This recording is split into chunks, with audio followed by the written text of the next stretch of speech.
Rebonjour à tous, vous êtes toujours dans le bœuf politique sur JMTV+, qui reçoit aujourd'hui Alain Bellaté, un lanceur d'alerte, comme vous n'en avez jamais connu au Cameroun, en Afrique centrale, je dirais même. Nous allons maintenant aborder la deuxième partie de cette émission qui parle d'un marché spécial de la Direction générale de la Sûreté nationale du Cameroun qui est dirigée par M. Martin Barganguélé. Délégation générale. Délégation générale, pardon, de la Sûreté nationale dirigée depuis Mathusalem par M. Martin Barganguélé. Alors, Alain Bellaté, c'est quoi cette histoire de marché spécial qui date du 13 mars 2020? Monsieur Moifo, je vois que vous avez des documents, vous êtes très informé, très infiltré. Pas infiltré, mais informé, oui. Informé, mais pas infiltré. Parce que quand vous m'avez appelé pour me dire que voilà le sujet, je me suis dit, mais il a pris les documents où? Parce qu'il est écrit ici, là, République du Cameroun, Paix, Travail, Patrie, Présidence de la République, Délégation générale de la Sécurité nationale, marché spécial numéro 18, chers téléspectateurs, bar MS, bar DGSN, bar SG, bar DFG, IL, bar, bon, il y a tellement de bars qui finit par 2020 et en dessous il est écrit passe avec la société Marshall Équipement pour la fourniture des uniformes et accessoires d'habillement à la Délégation générale de la Sûreté nationale. Alors, la société Marshall Équipement est basée au Maroc, au 37 angle Avenue de France et rue Melouya, Agdal, Rabat. Je vous donnerai pas le numéro de téléphone, mais le site internet, je vous le donne, www.marshall-group.com. Alors, Alain Bellaté, les uniformes de la police nationale étaient jadis confectionnés au Cameroun. Oui, monsieur Moifo, chers téléspectateurs, en son temps, Luc Loé, on avait une confesserie. Et même avant lui, il y avait une confesserie. Il y avait même un génie militaire. Oui, un génie, génie civil à la DGSN, basé à l'école de police. C'est scandalisant ce que vous lisez là. C'est scandalisant parce que vous avez un marché, mais il y en a plusieurs. Si vous voyez 0,18, c'est qu'il y a eu 0,17, oui. Il y a eu 0,15. Il y a eu 0,1. Il y a eu 0,1. Donc nous sommes à 0,18. Et nous sommes en mars 2020, donc entre temps il y a dû y avoir d'autres. Et ce qui est malheureux, c'est que ils font ça, il n'y a même pas la valeur ajoutée dans notre pays. C'est-à-dire que ce serait une confesserie privée au Cameroun. Il y aurait la valeur, ajoutée. La TVA, ça tournerait au moins. Et ils font ça en violation du Code des marchés publics. Que stipule le Code des marchés publics? On ne peut passer un contrat comme ça avec une société étrangère. Il faut qu'elle soit locale. Dans le Code du marché public interdit de passer ce type de marché avec une société étrangère. Mais il faut que vous soyez du marché camerounais. C'est pour ça qu'on dit Code des marchés publics du Cameroun. Ça veut dire... Sinon, on aurait dit Code des marchés publics mondial. Cela signifie, Alain Bellaté, si je vous comprends bien, que les deux signataires de ce contrat, que sont M. Martin Barganguélé, qui est donc le directeur... Délégué général. Délégué général à la Sûreté nationale, et le ministre d'État, secrétaire général à la présidence de la République, M. Ferdinand Gongo, dont les deux signataires de ce document, ont enfreint les lois du pays qu'ils sont censés diriger. Oui, sans aucun doute. Et ce qui est malheureux, parce que vous n'avez peut-être pas dépouillé tout cela, c'est que même le prestataire fraude fiscalement après. Vous voyez le taux d'enregistrement? Je vais le lire quelque part. Vous avez vu, la dernière page, c'est là où il y a le taux d'enregistrement. J'ai dit, moi je les ai ces contrats. Et c'est malheureux que même pour voler, vous refusez qu'on perçoive le minimum qui va revenir à l'État du Cameroun. Alors, je vais lire les chiffres que j'ai ici. Vous me direz qu'est-ce qui fait quoi, d'accord? Chers téléspectateurs, calez-vous bien.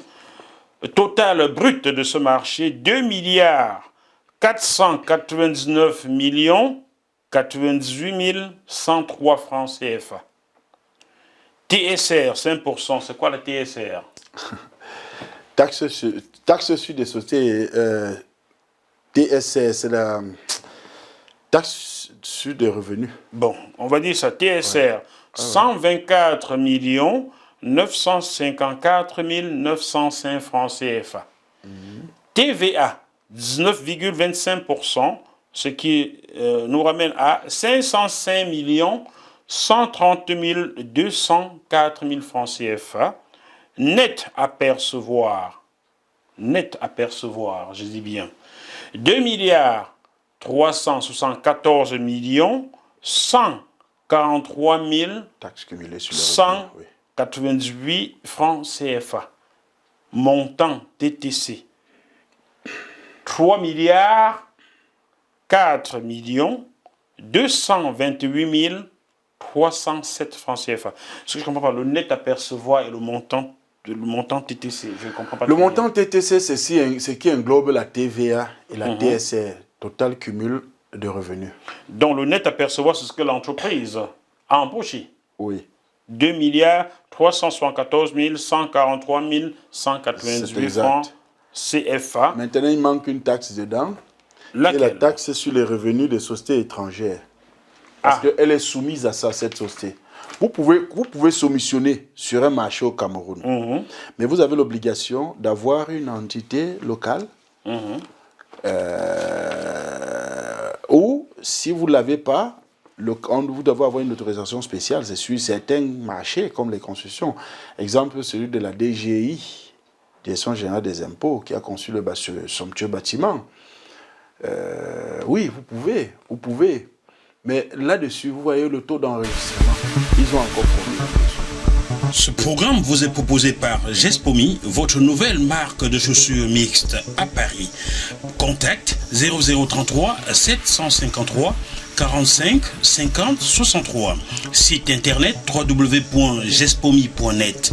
Email gespomi@yahoo.com. Ne manquez pas vos chaussures des rêves sur la place parisienne. Gespomi.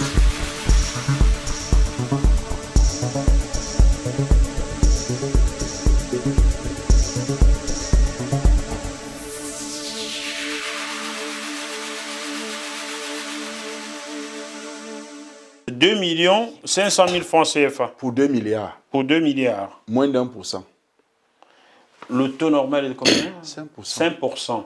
Ça veut dire que 5% de 2 milliards, c'est pas 2 500 000. Non. Là, c'est 1%. Ouais. Ça veut dire que, même jusque-là, M. Martin Bagangélé et M. Ferdinand Gongo ont permis qu'il y ait encore une fraude à ce stade-ci. L'entreprise a fraudé. Oui, mais ceux qui sont supposés protéger les intérêts du Cameroun, que sont M. Martin Bagangélé et M. Ferdinand Gongo, ont accepté la fraude. Vous parlez de protéger. Quand vous démontez toute une confesserie pour aller acheter après à l'étranger, vous protégez encore quoi?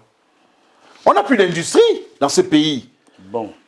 Est-ce que vous savez que mon feu père fabriquait les cahiers, le cahier Moya? Je sais, cahier Moya, nous avons tous utilisé cahier Moya. Avec l'effigie du président, les chevaux. Et quand ils ont levé la taxation sur l'importation des cahiers finis, c'est-à-dire que déjà, quand on commande le cahier qui vient d'Europe ou d'Asie, déjà confectionné, ils ont levé cette taxation et ils ont baissé cette taxation et ils ont augmenté pour ceux qui commandent le matériel brut pour pouvoir fabriquer localement. C'est pour ça que beaucoup d'industries sont fermées en matière de papeterie. Manu Ouest, Socafage, Fobusco, tous ces gens-là ont commencé à fermer. Ouais. C'est de ça qu'il s'agit. Donc il était mieux maintenant de commander chez votre fournisseur le cahier fini qui vous revenait moins cher. En quelle année ces barrières ont été levées? Nous sommes en 88. 88. 88, 87, 88. 1988. Oui. Je vais vous apprendre quelque chose, peut-être vous la connaissez déjà. C'est en 1988 que la Banque mondiale envoie des émissaires en Afrique noire francophone poser des questions au chef de l'État pour essayer de comprendre pourquoi leurs économies ne décollent pas. Et un émissaire est envoyé rencontrer le président Biya. M. Eric Tchingé a dévoilé le contenu de cette conversation sur ce plateau il y a 3 ans.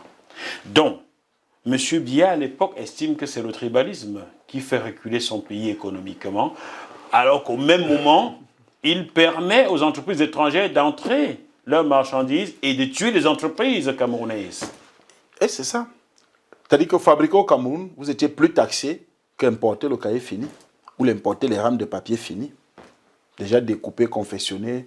Donc en fait, en quelque sorte, l'usine est à l'étranger et le Cameroun n'est qu'un pays consommateur, il ne produit rien. Alors qu'à l'époque, j'étais jeune peut-être, mais mon père exportait au Gabon. Je voyais des clients qui venaient du Gabon, qui venaient de la Guinée équatoriale, rencontrer papa. Je vais encore appuyer Et je me là-dessus. souviens d'un déjeuner qu'il a organisé dans un hôtel de la place.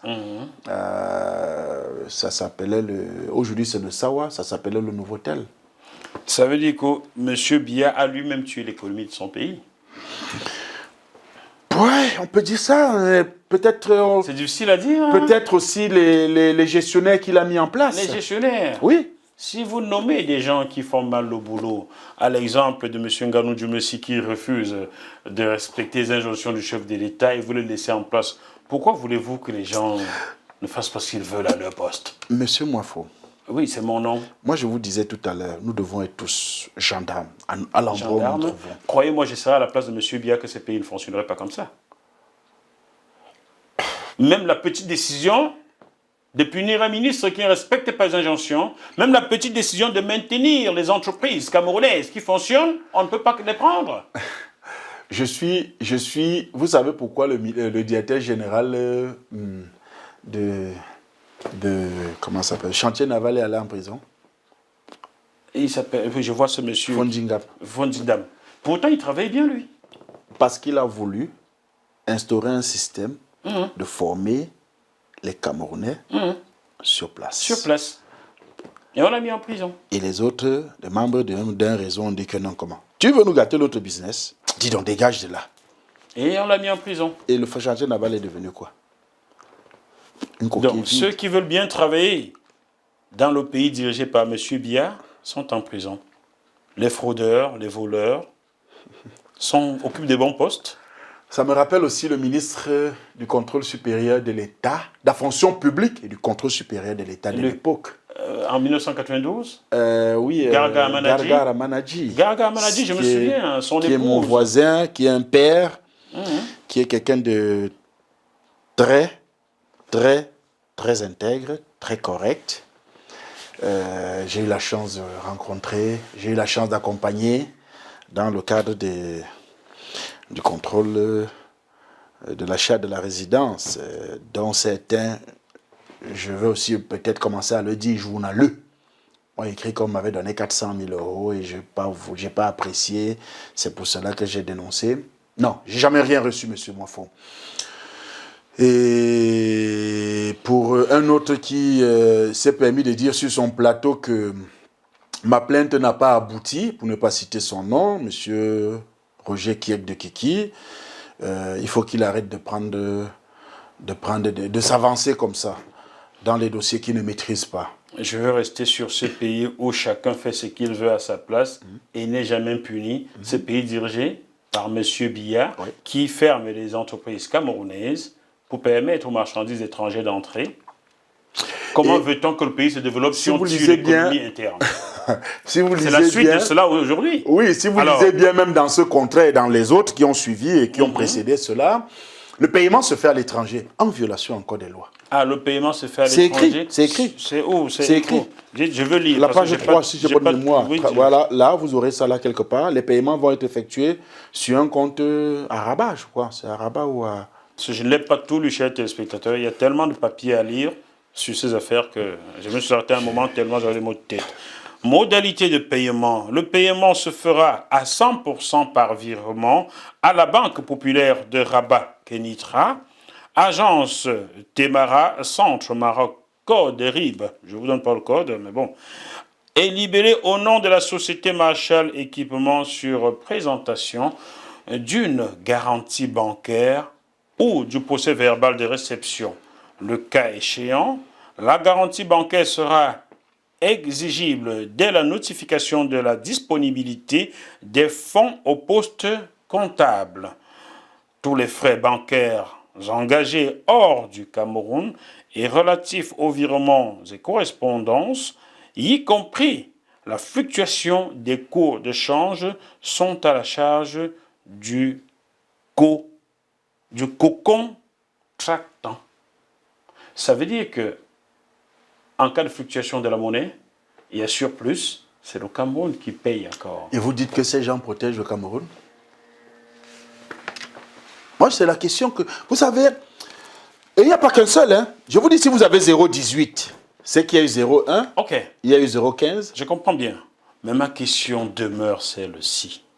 Si en 1988, M. Biya permet la fermeture des entreprises camerounaises, comme celle de votre papa qui fabriquait les cahiers, donc vous êtes une victime du système, comme l'ONCPB et bien d'autres entreprises camerounaises, pour permettre à l'étranger de venir vendre sur le territoire camerounais, ceci induit qu'il tue l'économie locale.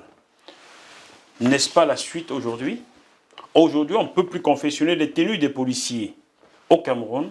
On achète au Maroc, pays africain, qui, logiquement, a un PIB inférieur à celui du Cameroun. Est-ce que je me trompe là? Oui, monsieur Mwafo, vous ne vous trompez pas. Je ne me trompe pas. Non. Bon.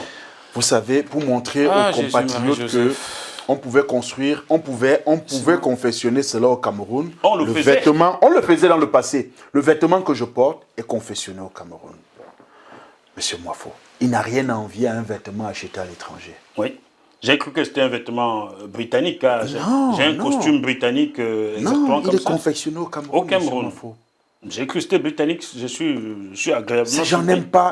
n'aiment pas le Cameroun. Et quand vous le dites, oh, ce sont les ennemis de la nation. Qui est l'ennemi de la nation là? Ah, Sur ça, qui est l'ennemi de la nation? Je dis s'il y a 0,18, il y a bien 0,1, il y a bien 0,3, il y a bien 0,10, il y a bien 0,15 et il y a 0,18. Et il y en a d'autres après, parmi lesquels celui des passeports. ce que je veux vous entendre dire, Alain Belati, Oui, monsieur Mwafo. le poisson pourrit par la tête. Oui, tout à fait. Le poisson ne peut pas pourrir par la queue. Oui. À la tête du Cameroun trône qui depuis bientôt 40 ans? À la tête du Cameroun trône le président Biya, D'accord. mais à la tête de la DGSN aussi Trône son ami. monsieur Bargangele. Son ami. Non, je ne suis pas dans le cadre d'amitié là. Très Je suis bien, dans le cadre écoutez. d'administration qui devrait être vigilant sur la gestion Cela des fait fonds. combien d'années que M. Bagangele a Qui ce devrait poste-là? être...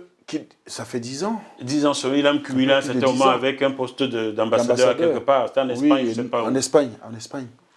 Quelqu'un ambassadeur en Espagne crois qu'il et y est il toujours, est non? délégué de la crois sécurité qu'il y est nationale au toujours. Cameroun. Donc, non, monsieur c'est Mwafo, pas je suis possible, désolé. Nous devons dire les choses telles qu'elles sont. Et quand nous rendons publiques certaines choses, je veux vous certifier qu'ils prennent du recul quand même. Hein. Ils prennent du recul. Je veux pour preuve, vous avez vu la sortie tambour battant que le passeport se fera sous 48 heures maintenant. Oui, c'était la deuxième partie de cette émission. Et nous Où en avons- est-on? Vous étiez nous au avons- Kosovo pour vérifier quelque chose. Oui, mais c'est une coquille vide, cette entreprise. Elle est créée, comme je vous disais, en 2020. Je donne la date de 19 août 2020.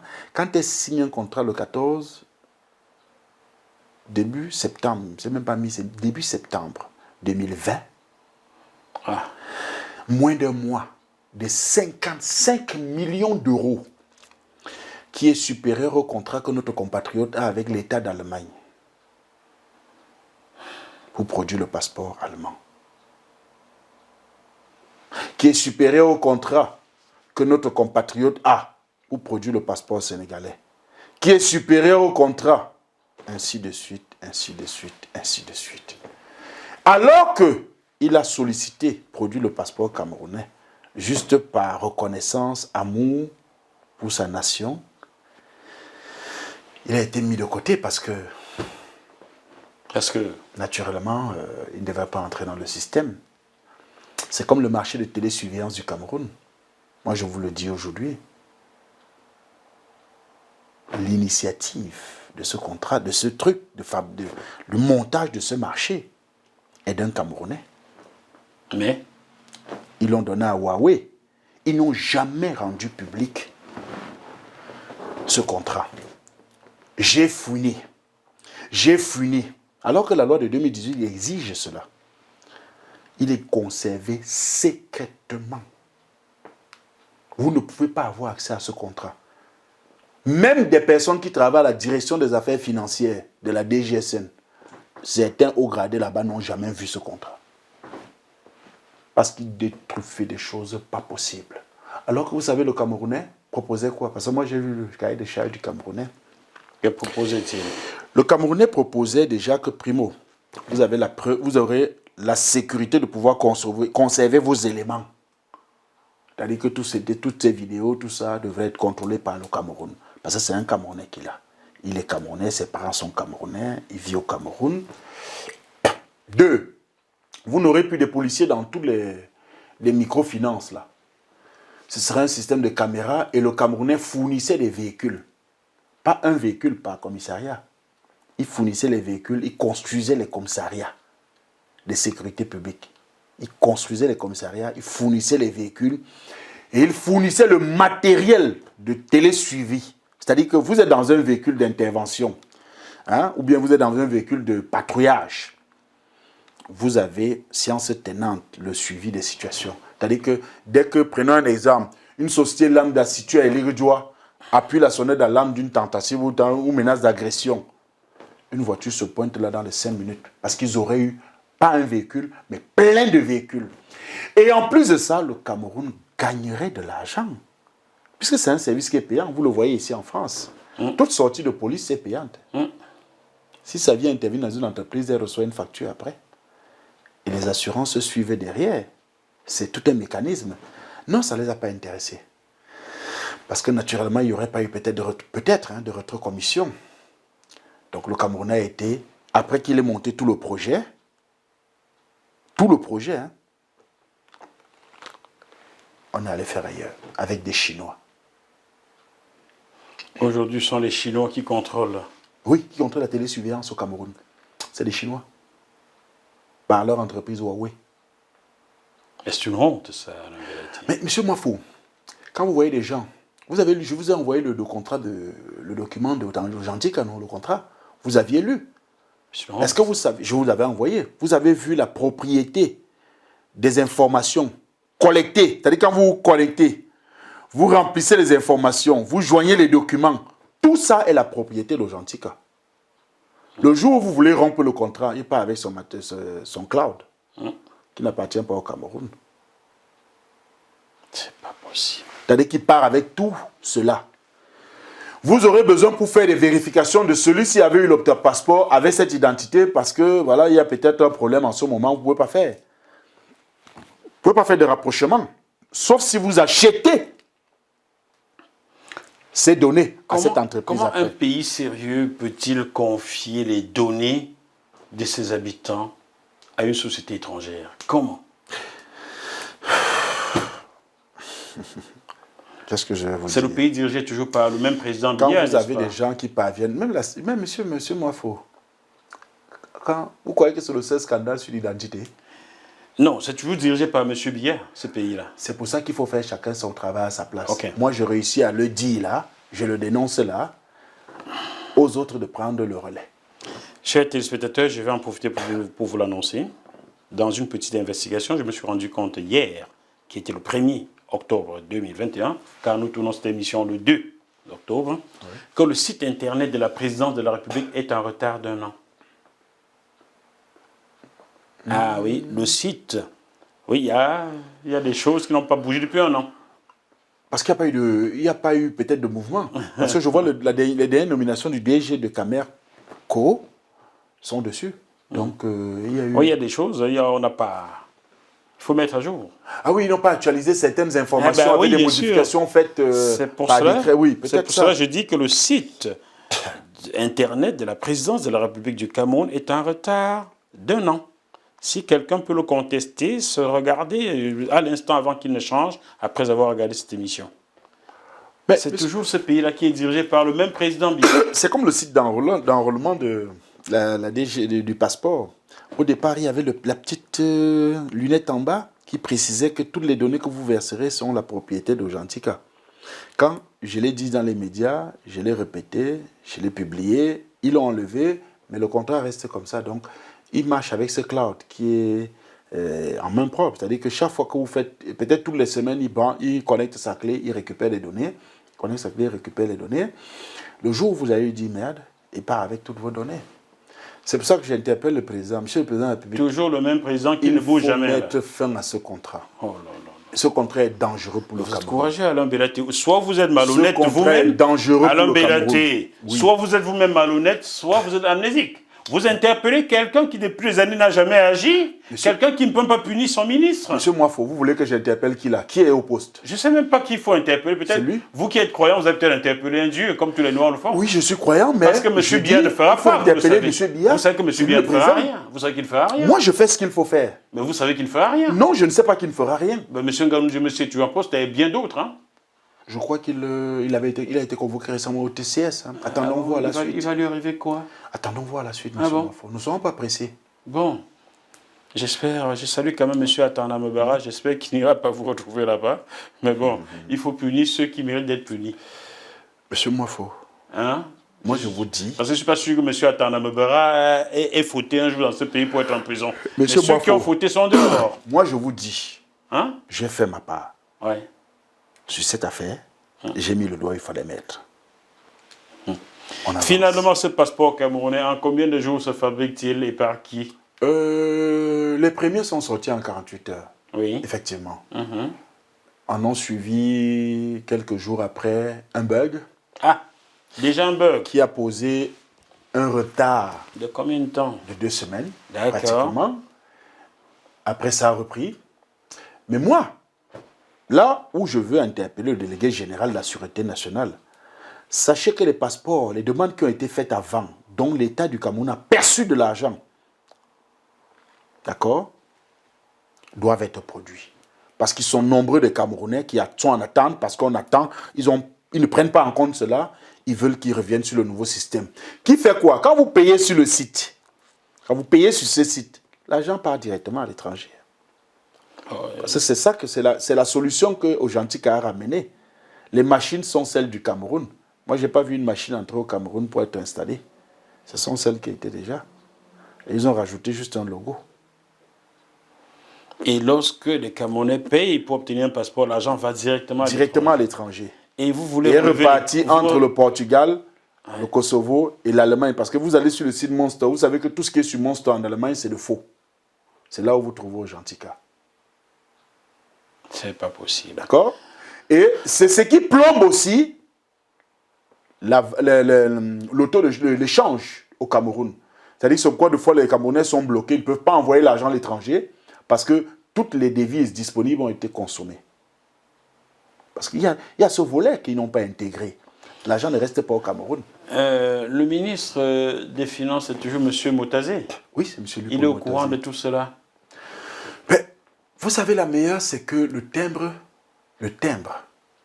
parce qu'il y a un volet qu'on ne ressort toujours pas. Ah. Le timbre est le rôle du ministre des Finances, du directeur général des C'est Trésors, pour cela que j'interpelle M. Motazé. du directeur général des Trésors, le DGTCFM, quelque chose comme ça, je peux me tromper, excusez-moi, mais c'est du ministère des Finances.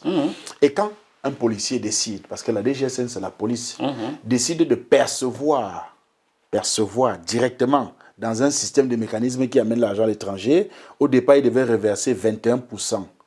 Parce que nous, on a eu, pas copie du contrat, mais on a eu des informations dessus. 21% au ministère, à la direction générale des Trésors, qu'il conteste même depuis un moment. Il n'en reverse que, je crois, 8 ou 10%. Parce qu'il estime que les fonctionnaires de police aussi, ils ont droit à des primes, des trucs de ce genre, en fait. Et je dis, on n'est plus dans un État. Ah. Là, on n'est plus dans un État, on est dans une mafia. On n'est plus dans un État. Qu'il faut rapidement mettre fin. Chacun est roi à son poste, quoi. Un peu ça. Donc, Parce M. que Martin Banganguele... si c'était... Mais vous voyez ça aussi sur les routes. Vous voyez ça sur les routes quand vous êtes flashé. Les fonctionnaires de gendarmerie vous demandent de payer sur le champ le fait d'avoir été flashé. Ils vous demandent de payer sur le champ. Contre un bout de papier qui n'a aucune valeur. Puisque vous ne retrouvez aucune trace quand vous allez vérifier, rien n'est reversé. Rien n'est reversé, je dis bien rien n'est reversé. Donc, c'est tout ça. C'est-à-dire que vous allez aussi arriver maintenant bientôt aux aéroports. Quelqu'un va vous dire que, bon, comme moi, je dois mettre le cachet sur ton passeport pour entrer ou pour sortir, il faut que tu me donnes quelque chose. Je perçois ça ici aussi, je vais le faire ça après. Chacun va faire à son niveau. C'est pour ça que vous pouvez avoir vu aussi la vidéo qui a circulé sur l'enfant dont on aurait soustrait des organes. Les organes. On accuse des infirmières d'avoir demandé de l'argent pour mettre une injection, d'avoir donné l'argent pour donner le médicament à boire. Ce sont ce genre de dérives. Et ces infirmiers et ces médecins sont toujours en poste. L'impunité totale. On ne punit que ceux qui sont de l'opposition dans ce pays-là, j'ai l'impression. Est-ce que je me trompe? Je ne peux pas me permettre de le dire parce que je peux me permettre juste d'interpeller la conscience De qui? de tout le monde, tant de nos magistrats. Ah. Et le premier des magistrats, le président de la République, Ah, d'accord. afin que l'ordre règne. D'accord. Voilà.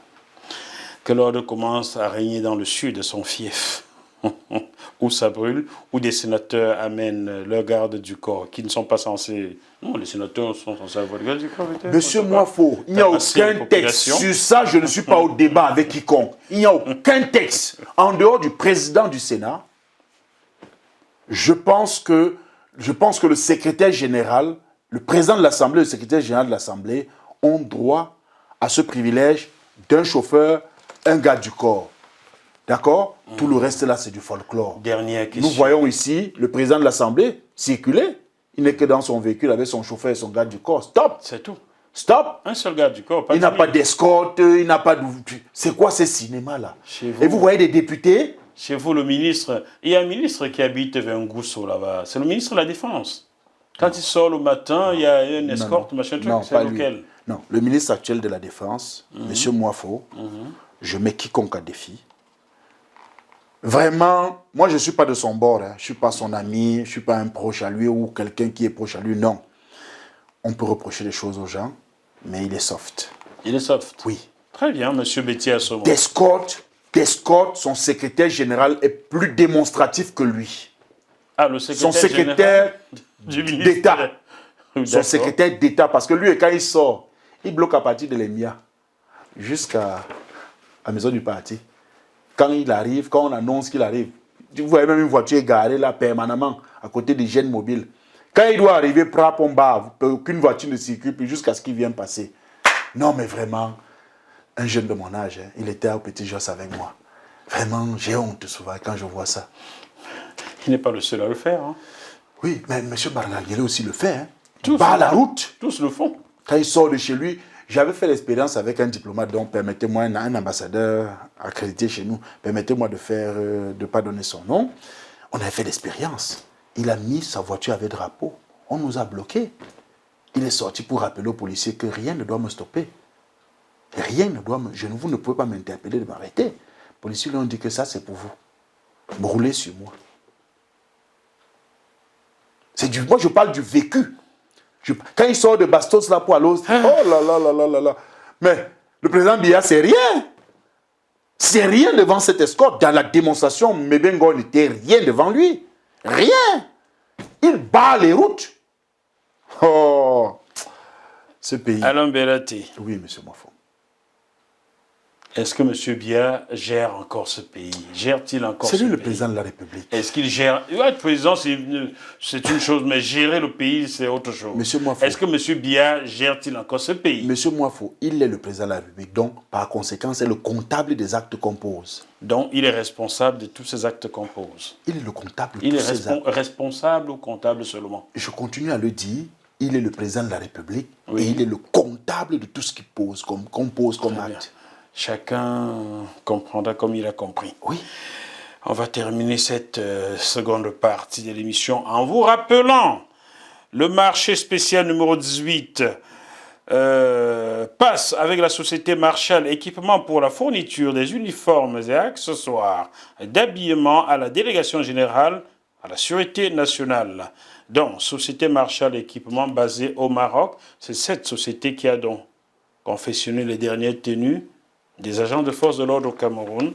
Ce marché a été passé entre le délégué à la général à la Sûreté nationale, M. Martin Barganguélé, le ministre d'État, secrétaire général à la présidence de la République, M. Ferdinand Gongor, et cette entreprise-là, coût, montant total TTC bien sûr, 3 milliards 4 228 307 francs CFA. Nous sommes heureux qu'ils ont signé ce contrat, mais la question c'est les tenues ont été distribuées quand?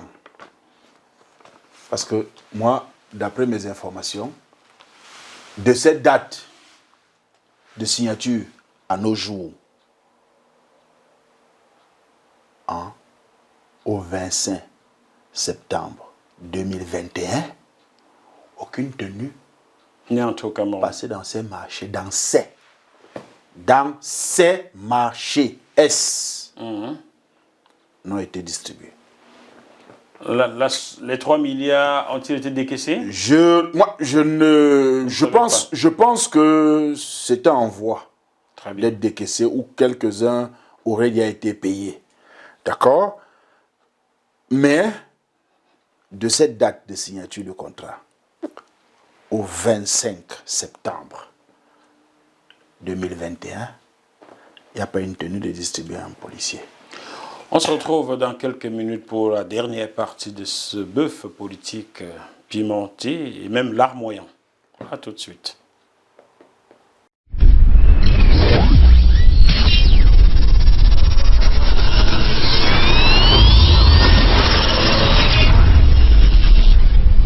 Restez scotchés sur JM TV+.